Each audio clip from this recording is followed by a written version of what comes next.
നിനക്ക് ഫീസ് അടച്ചാൽ ക്ലാസ്സിൽ കയറാം, ഫീസ് അടയ്ക്കാനുള്ള പണം കണ്ടെത്താൻ വേണമെങ്കിൽ വല്ല മീൻ വിൽക്കാൻ വേണമെങ്കിൽ പോയിക്കോന്ന് പറഞ്ഞു.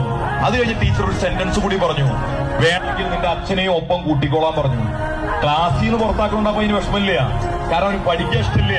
പക്ഷെ സ്വന്തം അച്ഛനെയും കൂടി മീൻ വിൽക്കാൻ കൊണ്ടുപോയിക്കോന്ന് പറഞ്ഞപ്പോ അതാ പാവം പയ്യന് ഇഷ്ടായില്ല. ഇരിക്കുന്ന കസേര എണീറ്റ് നിന്നിട്ട് ആ കസേര നിലത്തെറിഞ്ഞ് പൊട്ടിച്ചിട്ട് അവൻ പറഞ്ഞു, ടീച്ചറെ എന്റെ അച്ഛനെ വിളിച്ച് മാറ്റി പറയുന്ന ഒരു ദിവസം വരും കണ്ടാന്ന് പറഞ്ഞു. അവൻ തിരിച്ചുപോയി. വർഷങ്ങൾക്ക് ശേഷം ആ ടീച്ചർ അഡ്മിഷൻസ് ആയിരിക്കുമ്പോ സ്കൂൾ നഷ്ടത്തിൽ വന്നപ്പോ സ്കൂൾ വിൽക്കാൻ വേണ്ടി പത്രത്തിലൊരു പരസ്യം ഇട്ടു.